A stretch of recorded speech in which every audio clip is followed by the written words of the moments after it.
মহামায়াকেই আমরা কালী বলি।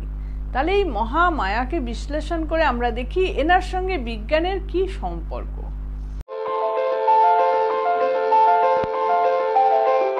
কেন আমরা কালী পুজো করব? কালী পুজোর মধ্যে বৈজ্ঞানিক সত্যতা কি আছে? এক শক্তি তরঙ্গ মহাবিশ্ব, ব্রহ্মাণ্ড, প্রাণী জগৎ সমস্ত পরিব্যাপ্ত। এই শক্তি তরঙ্গ ঘূর্ণনের ফলে কোথাও কোথাও জমাটি কালো আর এক শক্তি তরঙ্গের সৃষ্টি হচ্ছে। এই তরঙ্গ নিরাকার। সাধকরা মানুষকে সহজভাবে বোঝাবার জন্য ওনারা এক মানুষের রূপের আদলেই আর এক রূপ দিয়েছেন, যা হচ্ছে মহামায়া। এই মহামায়াকেই আমরা কালী বলি। তাহলে এই মহামায়াকে বিশ্লেষণ করে আমরা দেখি এনার সঙ্গে বিজ্ঞানের কি সম্পর্ক। এই মহামায়া কালীর পেছনে কালো কেশ, কালো শূন্য জগতের প্রতীক রূপ।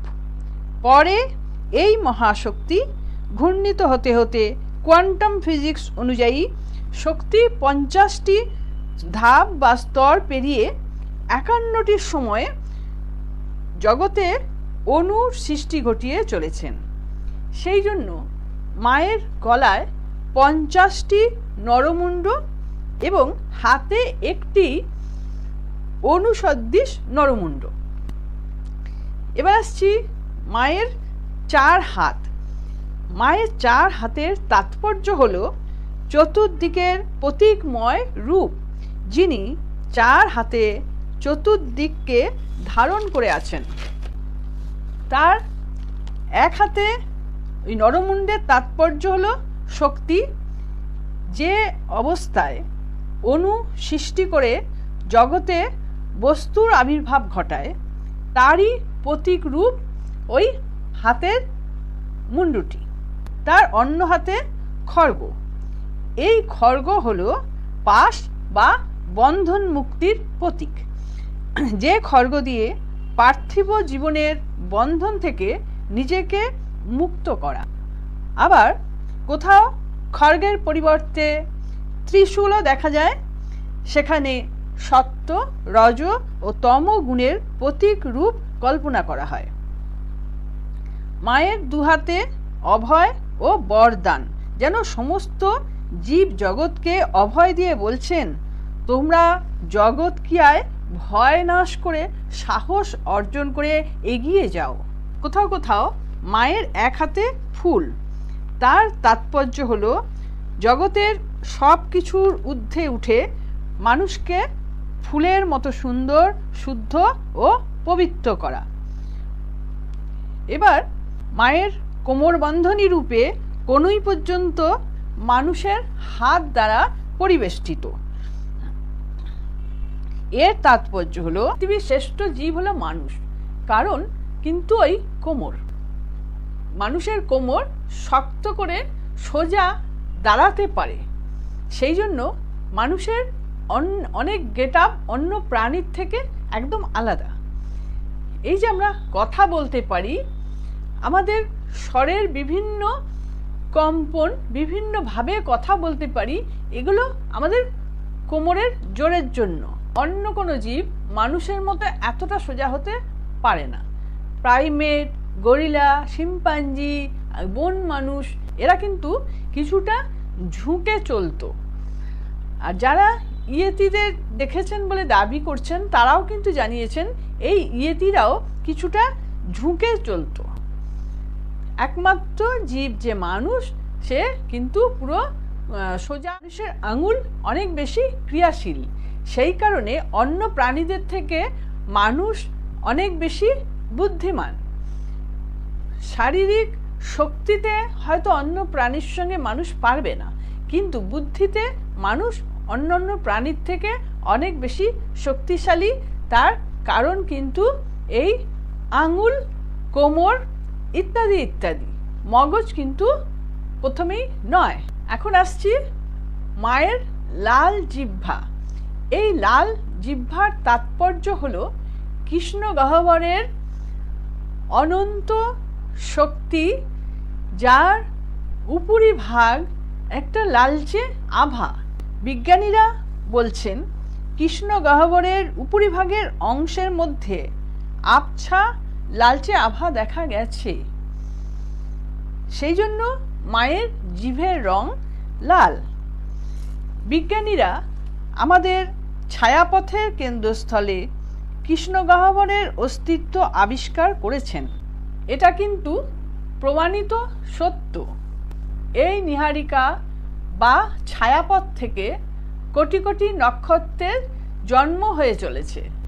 ছায়াপথের অপর প্রান্তে পার্থিব ঘূর্ণিঝড় বা টর্নেডোর মতো মহাবিশ্বে সুরঙ্গময় কৃষ্ণ গহ্বর আছে। এই কৃষ্ণ গহ্বর অবিরত কেবল গ্রাস করে শক্তি সঞ্চয় করে চলেছে। সেই শক্তি মহাবিশ্বের অন্যদিকে ঘূর্ণিত সুরঙ্গপথ অতিক্রম করে দুর্বল হয়ে নীহারিকার রূপ নিয়ে দৃশ্যমান জগৎ সৃষ্টি করে চলেছে। এই প্রক্রিয়া মহাকাশের সর্বত্র নয়, কোথাও কোথাও ঘটে চলেছে। এটা বিজ্ঞানীদের অনুমান। ওই কৃষ্ণ গহ্বরের অপর প্রান্ত থেকে যে শক্তি আবার দুর্বল হয়ে জগৎ সৃষ্টি করছে, আবার কৃষ্ণ গহ্বরের উপরিভাগ লাল, সেই কারণে মায়ের মুখগহ্বরের থেকে এই জগৎ সৃষ্টি দেখাতে গিয়ে এই মায়ের লাল জিহ্বাকে দেখানো হয়েছে। এখন আমরা যদি কেউ নাস্তিক হই, মা কালীকে না মানি, তাহলে আমি যে রেখাটা আপনাদের দেখাচ্ছি, দেখুন, আমরা জন্মের পর থেকে একটা রাস্তা ধরে চলি। এই রেখার এই প্রান্তে আমাদের জন্ম, আমরা একটা সোজা পথে চলি, ওই প্রান্তে আমাদের লয় অথবা মৃত্যু। তাহলে প্রতিটি মানুষ জন্মের পর থেকে তারা একটাই পথে হাঁটে, মৃত্যুর দিকে। এখানে তো কোনো দ্বিমত নেই, কেউ অস্বীকার করতে পারবে না। এই মাঝের জার্নিটুকু আমরা নানানজন নানান রকম, শুরুতেও আমরা এক, শেষেও আমরা এক, কিন্তু মাঝখানে আমরা সবাই ডিভাইড হয়ে যাচ্ছি। এই পথে কিন্তু আমরা একটা জিনিসকে লক্ষ্য করে এগোচ্ছি, সেটা হচ্ছে কি অতীন্দ্রিয় শক্তি। এই শক্তিকে এক একজন এক এক রকমভাবে বিশ্বাস করছে। কেউ দেবতা হিসেবে, কেউ বিশ্ব ব্রহ্মাণ্ড হিসেবে, কেউ গুরু হিসেবে, আবার কেউ তার পিতা মাতাকেই দেবতা জ্ঞানে পুজো করে ওনাদের অবলম্বন করে আছে। এক একজনের বিশ্বাস এক এক রকম, কিন্তু বিশ্বাস কিন্তু আছে প্রত্যেকের। তাহলে আমরা যদি মা কালীকে সরিয়ে রাখি, এই যে গ্রাফটা দেখছেন, এখান থেকে এদিক থেকে জন্ম থেকে মৃত্যুর দিকে আমরা যে যাচ্ছি, যে জন্মেছে সেই যাচ্ছে, তার অজান্তেই যাচ্ছে, এবং যাওয়ার পথে সে মানসিকভাবে কিছুকে বিশ্বাস করছে। আসলে এটা চেতনা দিয়েই ধরে থাকা। তাহলে এই রেখাটাকে অস্বীকার করার কোনো জায়গাই নেই। তাহলে আমরা শ্রদ্ধা করব, মা কালী হোক, মহামায়াই হোক, বা আমার এই জিওমেট্রিক্যাল গ্রাফ হোক, আমরা কিন্তু এটাকেই শ্রদ্ধা করছি, এটাকে শ্রদ্ধা করব।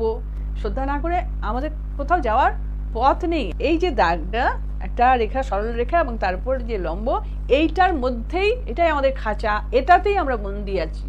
এটাকে আমাদের মেনে নিতেই হবে, এর বাইরে যাবার কোনো আমাদের পথ নেই। তাহলে বন্ধুরা, আমার ভিডিওটা যদি আপনাদের ভালো লেগে থাকে, আপনারা প্রচুর প্রচুর শেয়ার করুন, আর আমাকে লাইক দিন।